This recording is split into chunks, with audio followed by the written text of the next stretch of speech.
Pemotor tabrak truk parkir di Jombang hingga tewas di lokasi kejadian.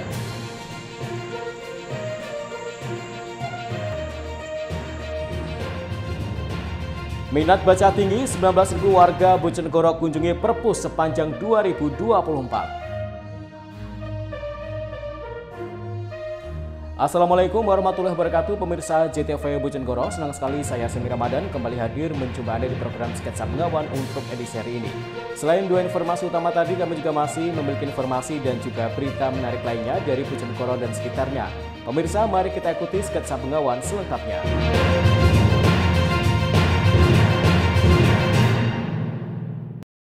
Pemirsa, kita awali informasi yang pertama. Seorang pengendara motor di Kabupaten Jombang meninggal dunia di lokasi kejadian usai menabrak truk parkir di ruas jalur alternatif Mojokerto Ploso.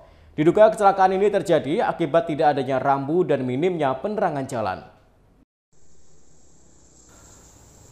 Beginilah video amatir warga yang merekam pasca terjadi kecelakaan sepeda motor dengan truk di jalur alternatif Mojokerto Ploso, tepatnya di Jalan Raya Desa Ploso, Kecamatan Ploso, Jombang pada Sabtu dini hari.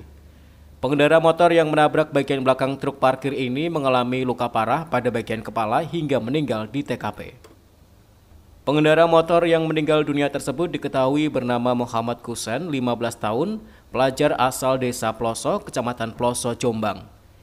Insiden kecelakaan ini bermula saat sopir truk Eko Febri Nurrohman, 27 tahun, asal Dusun Pedes, Desa Sukorjo, Kecamatan Perak, Jombang, melaju dari arah timur Mojokerto ke arah barat Jombang.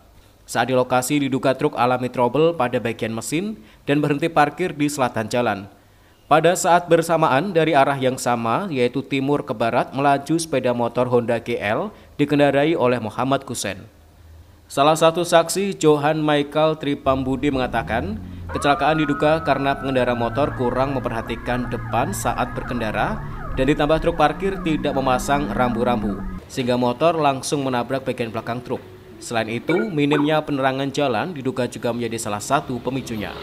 Akibat kerasnya benturan, pemotor tersebut terkapar dan mengalami luka parah pada bagian kepala serta meninggal dunia di TKP.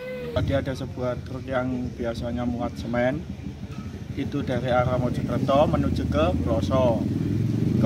Terus nggak tahu ada kendala apa, truk itu berhenti di kiri jalan dekat andil atau tangkis.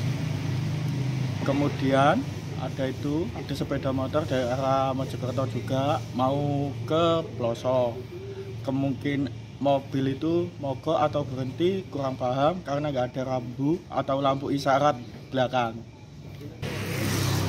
Karena penerangan juga, terus medannya sedikit agak berbelok, terus rambu truknya nggak ada. Petugas yang tiba di lokasi langsung melakukan olah TKP, sementara jasad korban langsung dievakuasi ke kamar jenazah Rumah Sakit Umum Daerah Jombang untuk dilakukan visum. Soal penyebab pasti kecelakaan, petugas masih melakukan penyelidikan. Saiful Mualimin, JTV Jombang. Sementara itu, di tengah pesatnya perkembangan teknologi, minat baca masyarakat di Kabupaten Bojonegoro ternyata masih tergolong tinggi. Sepanjang tahun 2024, jumlah warga yang datang ke perpustakaan setempat mencapai 19.000 pengunjung. Di tengah gempuran teknologi dan internet, minat baca masyarakat di Kabupaten Bojonegoro ternyata masih tergolong tinggi. Seperti terpantau di perpustakaan yang dikelola Dinas Perpustakaan dan Kearsipan Bojonegoro ini, sejumlah orang menyempatkan waktu berkunjung untuk membaca buku. Data dari Dinas Perpustakaan dan Kearsipan setempat, tingkat kegemaran membaca masyarakat Bojonegoro mengalami peningkatan drastis. Jika pada tahun 2023 lalu, jumlah warga yang datang ke perpustakaan setempat hanya sebanyak 9.323 orang, namun pada tahun 2024, jumlah pengunjung meningkat drastis menjadi 19.480 orang atau meningkat 10.157 orang. Kepala Bidang Perpustakaan Dinas Perpustakaan dan Kearsipan Bojonegoro, Titis Angenten Rianti mengatakan, meningkatkan jumlah minat baca masyarakat Bojonegoro dipengaruhi oleh kesadaran akan pentingnya literasi. Menurut Titis, masih tingginya minat baca masyarakat tidak terlepas dari upaya seperti peningkatan kualitas pelayanan dan ada program perpustakaan keliling. Sedangkan pada tahun 2024, target perpustakaan keliling sebanyak 50 kegiatan. Namun justru terrealisasi melebihi target, yakni sebanyak 93 kegiatan. Untuk kondisi minat baca di Kabupaten Bojonegoro, alhamdulillah dari tahun ke tahun ini menunjukkan tren kenaikan, di mana hal ini dapat kita lihat dari kondisi kunjungan masyarakat maupun siswa ataupun mahasiswa ke perpustakaan yang kalau kita bandingkan angkanya dari tahun 2023 ke 2024 itu ada kenaikan yang cukup signifikan. Di 2023 itu kunjungannya sekitar 9.000 sekian, sementara di 2024 hampir ke 19.000. Itu baik kunjungan yang datang ke perpustakaan ataupun kunjungan yang kita lakukan melalui kunjungan ke lapangan, maksudnya ke sekolah-sekolahan, ataupun yang kita lakukan sosialisasi perpustakaan keliling di CFD. Pengunjung perpustakaan setempat didominasi oleh kalangan mahasiswa dan anak-anak usia SMA sederajat. Sementara saat ini perpustakaan yang dimiliki oleh Pemkab Bojonegoro ada 1 perpustakaan daerah dan 145 sisanya berupa perpustakaan desa. Edo Jody Aldian, CTV, Bojonegoro. Pemirsa, sebagai bentuk rasa syukur datangnya hari Imlek, para jamaah Kelenteng Kuan Sing Bio Tuban menggelar bakti sosial. Sebanyak 2.000 karung beras isi 5 kg dibagikan kepada warga sekitar, tukang becak, dan ojek online. Hal ini diharapkan mampu membantu kesejahteraan masyarakat dan menambah kerukunan antar umat beragama. Suasana berbeda terlihat di gerbang pintu masuk Kelenteng Kuan Sing Bio, Kabupaten Tuban pada Sabtu pagi. Ratusan warga mulai dari ibu rumah tangga, tukang becak, ojek online, hingga petugas parkir nampak mengantri di pintu masuk kelenteng setempat. Para warga ini mengantri untuk bisa mendapatkan pembagian beras gratis yang diadakan oleh jamaah Kelenteng Kuan Sing Bio Tuban. Para warga yang sudah mendapatkan pembagian kupon sebelumnya dapat menukarkan kupon tersebut untuk bisa mendapatkan 1 karung beras isi 5 kg.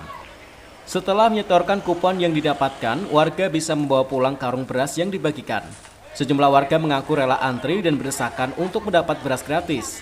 Beras yang didapat nantinya akan dibawa pulang untuk dimasak bersama keluarga. Bu Keswati. Rumahnya mana, Bu? Latsari Gang 3. Oh, belakang kan kelenteng sini ya? Iya. Ini tadi ikut apa, Bu? Ya? Ikut apa, ambil beras? Iya. Nunggu lama, Bu? Enggak nunggu. Enggak. Dapat berapa ini? 1. Orang satu-satu ya. Oh, satu-satu ya. Iya. Ini nanti untuk apa, Bu, rencananya, Bu? Ya? Untuk apa nanti? Ya untuk makan. Oh, dimasak sendiri gitu? Iya.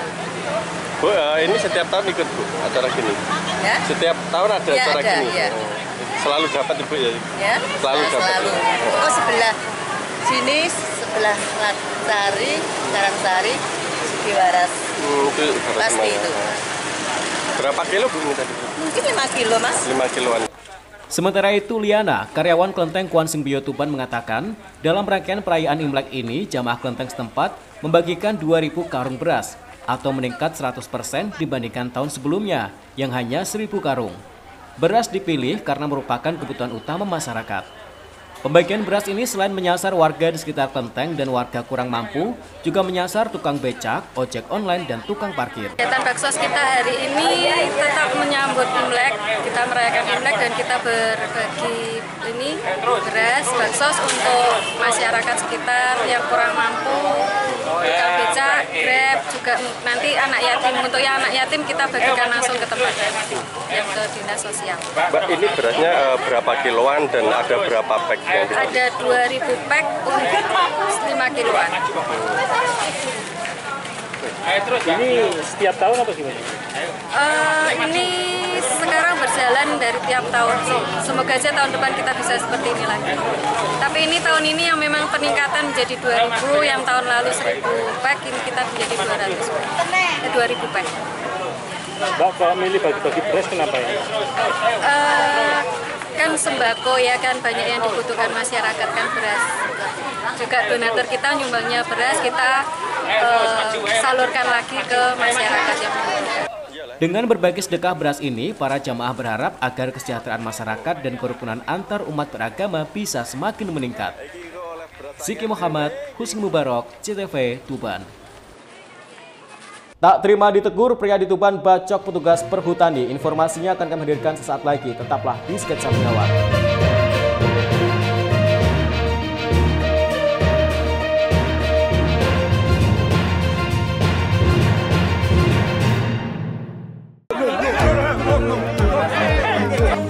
Apa isinya?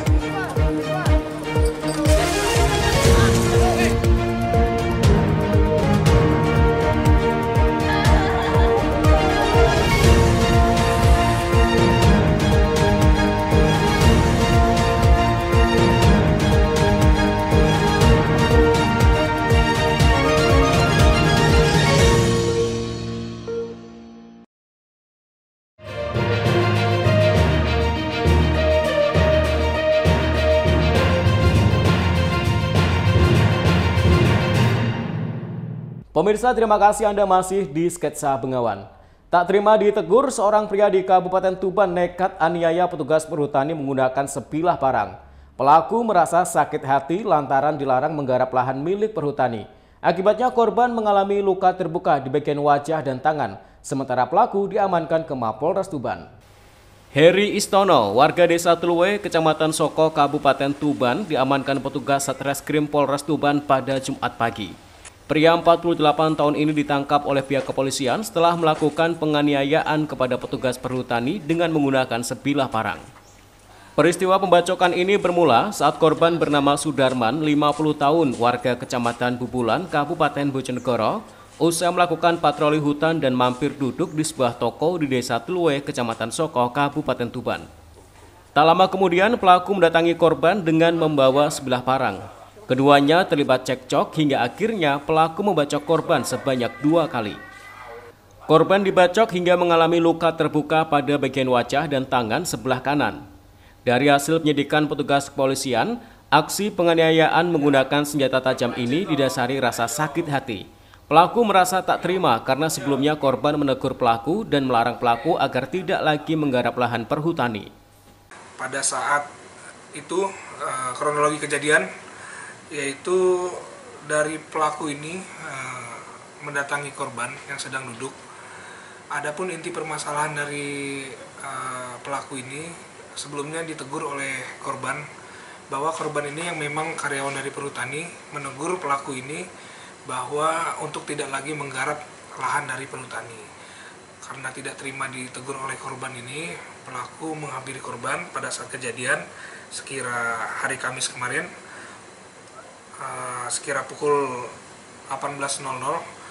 Adapun TKP di depan toko, alamat Dusun Kaplokan, Desa Tluwe, Kecamatan Soko, Kabupaten Tuban. Adapun pada saat kejadian pelaku mendatangi korban, terjadi cekcok adu mulut sehingga langsung korban sehingga pelaku langsung memukul korban dengan menggunakan parang. Atas perbuatannya, kini pelaku harus mendekam di sel tahanan Mapolres Tuban. Pelaku terancam dijerat pasal 351 ayat 2 KUHP dengan ancaman hukuman maksimal 5 tahun penjara. Siki Muhammad, Husni Mubarok, CTV, Tuban. Sementara itu, sebuah minibus syarat penumpang menabrak besi pembatas tol Ngawi Solo akibat pecah ban. Kejadian ini menyebabkan sejumlah penumpang mengalami luka-luka. Seluruh korban dilarikan ke Rumah Sakit Widodo untuk mendapatkan pertolongan medis. Sebuah minibus syarat penumpang mengalami kecelakaan tunggal di jalur tol Solo Ngawi kilometer 581 masuk Desa Beran, Kecamatan Ngawi, Kabupaten Ngawi pada Kamis malam. Kecelakaan terjadi akibat minibus dengan nomor polisi K1501AL mengalami pecah ban. Akibat kecelakaan tunggal ini, 3 penumpang mobil mengalami luka-luka. Seluruh korban langsung dilarikan ke Rumah Sakit Widodo Ngawi untuk mendapatkan pertolongan medis. Salah satu penumpang, Rehana, mengatakan dalam kejadian itu terdapat 15 penumpang di dalam minibus, termasuk sopir. Saat itu, Elf berangkat dari Pemalang, Jawa Tengah, hendak ke Pondok Pesantren Lirboyo, Kediri. Sesampainya di lokasi kejadian, tiba-tiba ban mobil bagian belakang sebelah kanan tiba-tiba pecah. Akibatnya, mobil yang dikendarai Muhammad Soleh, 32 tahun, warga Desa Pemalang, Kecamatan Bodeh, Kabupaten Pemalang, Jawa Tengah, tidak bisa menguasai kendaraan dan langsung menabrak besi pembatas tol. Dalam mobil, Ibu? Posisinya itu gimana tuh? Tahu-tahu ledak. Tahu-tahu ban meletus gitu. Tahu-tahu ban meletus ya? Ya. Terus ada yang terlempar gimana, Bu? Iya. Berapa orang yang terlempar? Di bagasi terlempar. 2 orang. Iya, ini enggak bapak, anak sama bapak. Yang luka-luka berapa orang, Bu? Yang luka 2. 2, 3 sama itu perempuan itu. Itu perempuan ini.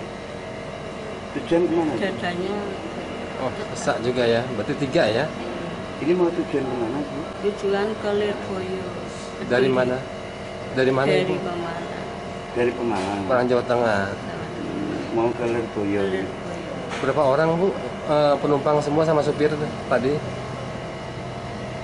Sekitar 5. Kendaraan AS tersebut selanjutnya oleh petugas kepolisian unit Gakum Satlantas Polres Ngawi dievakuasi di pos polisi terdekat. Sejumlah penumpang terluka mendapat perawatan intensif di Rumah Sakit Widodo. Ita Wahyu, JTV, Ngawi.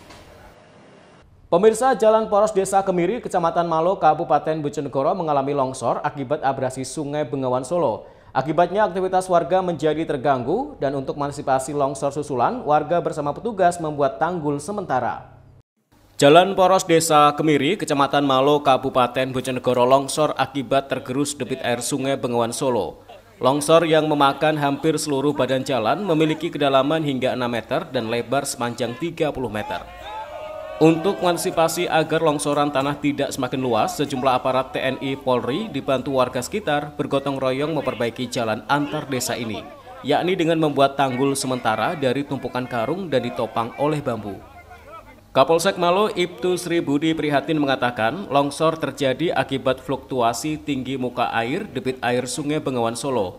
Kondisi ini menyebabkan kepadatan tanah tidak stabil sehingga perlahan mengalami longsor. Petugas menghimbau kepada masyarakat sementara tidak melintasi jalan tersebut dan bisa memilih akses jalan darurat yang sudah ada. Dalam rangka kerja bakti, kaitannya kemarin adanya kejadian tanah longsor yang saat ini Jalan Poros Desa terkena abrasi, sehingga kami melaksanakan koordinasi dengan Porpimcam dan pemerintahan desa untuk melaksanakan kerja bakti. Saat ini kami lokasi yang terkena abrasi, yang terkena longsor kurang lebih untuk panjangnya 30 meter, lebar 7 meter, kedalaman sampai 6 meter. Sehingga kami bersama-sama warga swadaya untuk mencari semacam tanah-tanah untuk saya adopsi, saya taruh di sak bahasa kita, sak, sehingga saya tanamkan di situ dan saya pakai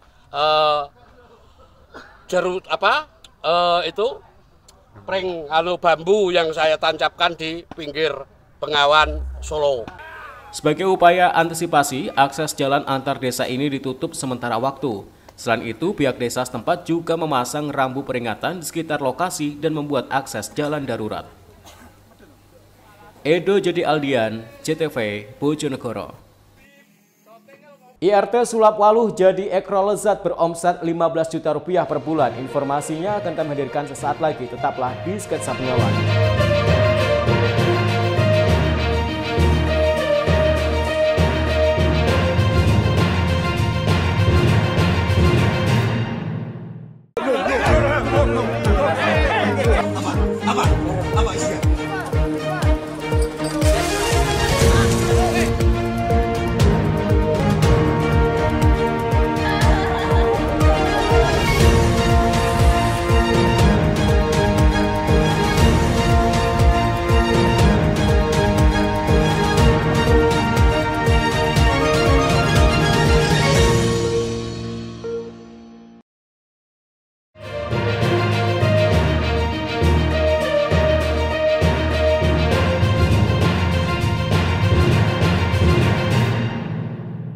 Pemirsa, terima kasih Anda masih di Sketsa Bengawan.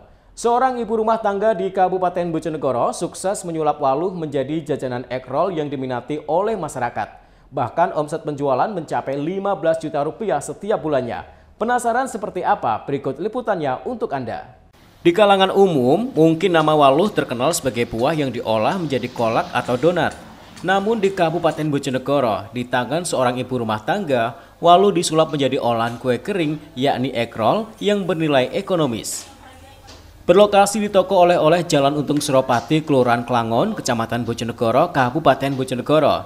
Wisning Rahayu, 48 tahun, dibantu 3 karyawannya, mampu memproduksi 54 kg adonan dan menghasilkan 4.320 biji ekrol setiap harinya. Ekrol dijual dengan harga yang bervariasi, tergantung ukuran dan isi setiap bungkusnya, mulai dari harga Rp11.000 hingga Rp35.000. Pesanan ekrol miliknya tak hanya dari Bojonegoro saja, tapi juga luar kota seperti Tuban, Lamongan, dan Surabaya. Dasar dari Waluh, Mas. Kan karena di Bojonegoro belum ada ya kue-kue kering yang berbahan dasar Waluh, baru ekrol. Biasanya yang ada cuma donat Waluh. Cara Waluhnya itu sendiri dari mana? Dari sekitar pasar kota Bojonegoro saja, Mas. Untuk setiap hari produksi berapa, Pak? Produksinya tergantung karyawan yang masuk. Setiap satu orang ini bikinnya 7 resep. Jadi 7 kali 2. Kalau yang Mbak baru ini dapat 3. Selain Waluh, di sini ada apa aja? Variannya ada 7 rasa, Mas. Ada Waluh, tela ungu, kacang hijau, pandan, coklat, stroberi, sama pisang raja. Kok ada inspirasi untuk membuat dari Waluh itu? Dulunya seperti apa, Bu? Kalau inspirasinya sih ya itu dulu kan usaha keluarga gitu, Mas. Awalnya dari situ. Terus kan banyak Waluh. Kalau zaman dulu kan Waluh cuma dikukus sama dikolak ya. Terus kakak tuh mencoba bikin kue semprong. Awalnya dari situ. Sementara itu, para pembeli mengaku memilih ekrol karena rasanya yang enak. Sehingga makanan ringan ini juga menjadi salah satu pilihan untuk oleh-oleh. Tiap lebaran kalau mau balik pasti saudara-saudara saya beli di sini. Keunggulannya apa, Bu, kalau boleh tahu? Keunggulannya itu ya enak, terus renyah, pelayanannya memuaskan. Berarti udah lama, Bu? Ini? Sudah. Kalau kesini sendiri biasanya kan lihat langsung itu bisa diincip, terus kadang dikasih bonus juga. Untuk harganya gimana, Bu? Harganya standar. Sama dengan kualitas itu ya? Iya. Diketahui, kini tak hanya ekrol Waluh saja, ada berbagai rasa yang dikembangkan seperti ketela ungu, kacang hijau, pisang raja, pandan, dan stroberi. Samsul Alim, CTV, Bojonegoro. Sementara itu, di tengah kesibukannya sebagai abdi negara, seorang anggota Polres Ngawi sukses menjadi peternak burung murai batu. Bahkan penjualan burung murai hasil peternaknya sudah sampai luar Jawa. Menjadi seorang anggota kepolisian tidak menyurutkan niat Bribka Andri Budistiawan untuk menekuni hobinya dalam merawat burung kicauan. Bahkan beberapa tahun terakhir dari hobi burung berkicau tersebut selanjutnya dikembangkan untuk diternak. Setiap hari Bribka Andri selalu meluangkan waktu 2 jam untuk menyiapkan dan memberi makan ternak burung murai batu yang ada di sekitar rumah Desa Beran, Kecamatan Kabupaten Ngawi. Ada sekitar 9 kandang burung murai berukuran cukup besar, dengan masing-masing telah berisi 3 ekor burung murai batu, yakni 1 jantan dan 2 betina. Hasil dari ternak tersebut, Bribka Andri mematok harga mulai Rp2 juta. Bahkan ada juga yang bisa tembus di harga 10 hingga 15 juta rupiah per ekor untuk anak dari burung murai. Sementara dalam 1 bulan rata-rata bisa menjual 7 sampai 10 ekor anakan burung murai. Tidak hanya itu, di bagian belakang rumah juga banyak sekali berbagai jenis burung kicauan. Berbagai event lomba juga telah banyak diikuti. Nampak piala hasil lomba burung berkicau tersusun rapi, serta 12 replika kunci mobil hasil menang perlombaan. Bahkan salah satu burung murai yang kerap mendapat juara di setiap perlombaan, ada yang ditawar dengan harga hingga Rp2 miliar. Mulai SD, SMP itu hobi burung. Kebetulan bapak dan ibu saya itu pencinta burung. Terus alhamdulillah kita juga setelah kita lulus dari SMA, saya bisa dinas di kepolisian. Dari situlah akhirnya saya mengembangkan hobi saya yang sudah terpendam mulai dari SD sampai SMP SMA. Akhirnya kita kan menjadi kepolisian dapat gaji, akhirnya menyisihkan dari sedikit gaji itu untuk menabung membeli burung. Banyak Pak, dulu banyak mulai dari lobet, saya sudah ternak, dari kacet, tapi ya ternyata yang bertahan harganya yang stabil adalah murai gitu. Nah, kayak tadi pagi biasanya saya alhamdulillah bangun jam 5 sholat subuh biasanya kita setengah 6 langsung memelihara burung ini mulai dari setengah 6 sampai nanti setengah 8, 2 jam cukup. Penjualan seluruh Indonesia sekarang, penjualan paling jauh ke Lampung, Bali, sampai Jayapura ya, ke Jayapura juga ada. Bisa kita sekarang kan lewat online. Dijual berapa Mas? Nah, anak-anaknya saya dulu mulai dari 2 juta, akhirnya terus jadi 5 juta. Alhamdulillah sekarang banyak peminatnya. 1 ekor biasanya anak-anak usia 3 bulan sampai 4 bulan, 10 sampai 15. Mas, kalau mungkin di sini ada nggak Mas, mungkin harga burung sama ditawar tinggi gitu, ada nggak Mas harganya? Ada. Kemarin sempat baru saja 3 hari yang lalu dari yang punya Sampurna itu telepon saya mau nawar burung saya, terus saya tawarin rencana mau ke Ngawi. Dengan harga berapa awal harga yang ditawarkan? Saya buka 2 miliar. Mas, dalam 1 bulan bisa berapa ekor burung yang terjual? Rata-rata sebulan saya anakan loh ya, anakan minimal 10, bisa sampai 15. Bribka Andrik ini juga mulai merambah di usaha aksesoris sangkar burung. Dalam penjualannya dilakukan secara online, sementara untuk brand dari usaha peternakan burung murainya diberi nama Andri Bolang. Meski sukses di ternak murai, Bribka Andri tetap memprioritaskan sebagai abdi negara sebagai anggota Polres Ngawi. Ita Wahyu, CTV Ngawi. Pemirsa, bagi Anda pecinta kucing, belum lengkap rasanya jika belum mengenal kucing yang satu ini. Namanya kucing busok. Ya, jenis kucing ini berasal dari Pulau Madura yang sudah mendapatkan pengakuan dari dunia. Raas Cat atau dikenal sebagai busok adalah jenis kucing domestik asli Pulau Raas Madura. Jenis kucing ini jarang ditemukan di luar Asia. Kucing busok mempunyai pesonanya sendiri dan tak kalah dengan ras kucing lainnya. World Cat Federation mengakui keberadaan kucing busok sebagai kucing ras asli Indonesia. Kucing busok merupakan hewan yang memiliki ciri khas bulu biru keabu-abuan. Sekilas mirip British Shorthair, kucing ini biasanya juga mempunyai mata hijau atau kuning. Kucing busok termasuk hewan yang aktif dan energik, tetapi juga bisa murung dalam beberapa kondisi. Masyarakat begitu melindungi ras kucing asli Madura ini, termasuk salah seorang warga desa Pagendingan, Kecamatan Galis, Kabupaten Pamekasan, Madura. Kucingnya lucu sekali. Namanya, kucingnya ada 3, namanya Anabul, Anabel, dan Sweetie. Gemes banget dia, kucing busok. Sudah diakui secara internasional, 1 ekor busok biasanya dihargai cukup mahal, sekitar 2 hingga 3 juta rupiah. Busok yang terawat baik bahkan ada yang ditawarkan hingga puluhan juta rupiah. Kucing busok belakangan makin diminati banyak orang. Tak jarang apabila dipelihara dan ada usaha dari banyak pihak untuk mempertahankan kemurniannya. Abdurrahman Fauzi, CTV, Pamekasan. Pemirsa, informasi tadi sekaligus mengakhiri sketsa bengawan untuk edisi hari ini. Jangan lupa follow akun sosial media kami di bawah ini. Kirimkan kritik dan saran Anda ke alamat email kami ctvbojonegoro@ctv.co.id. Terima kasih atas kebersamaan Anda. Saya Semi Ramadan bersama kerabat kerja yang bertugas pamit dari hadapan Anda. Wassalamualaikum warahmatullahi wabarakatuh. Salam CTV Bojonegoro.